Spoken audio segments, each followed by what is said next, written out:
گانے کی تعریف کیا اور گانا کسی کہتے ہیں؟ ابھی بابا کسی میراثی سے پوچھ لو گانا کسے کہتے ہیں اور گانے کی تعریف کیا ہے؟ گانے کی تعریف کرنی بھی نہیں چاہیے، ہے بھی غلط چیز۔ حدیث میں الغناء ينبت النفاق فی القلب کما ينبت الماء الزر، کہ گانا گانے سے دل میں ایسے نفاق ہوگے گا جیسے پانی دینے سے کھیتی اگتی ہے، ٹھیک ہے؟ اس لیے میراثیوں والے کام سے بچیں، آپ گانا نہ گائیں نہ گانا سنیں۔ مولوی صاحب یہ کیا پوچھنا چاہتے ہیں؟ یہ تو سمجھی بیٹھے ہوئے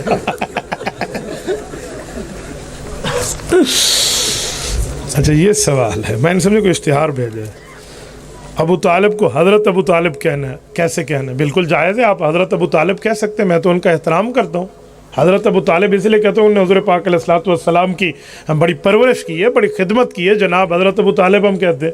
باقی اسلام کا معاملہ وہ سب کے سامنے ہے، میں ان کے اسلام کا تو قائل نہیں ہوں، وہ تو باقی معاملہ موجود ہے، لیکن وہ رسول اللہ صلی اللہ علیہ وسلم کے شفیق چچا تھے، انہوں نے خدمت کی ہے، تو جو ہمارے نبی پاک کی خدمت کرے ہو بھی سگا چچا، تو اس طرح کے آپ جملے اور اس طرح باتیں کریں گے تو تھوڑا سا بندے کو آداب کا خیال کرنا چاہیے۔ میں جب بھی نام لوں گا ان کا عزت اور احترام سے نام لوں گا۔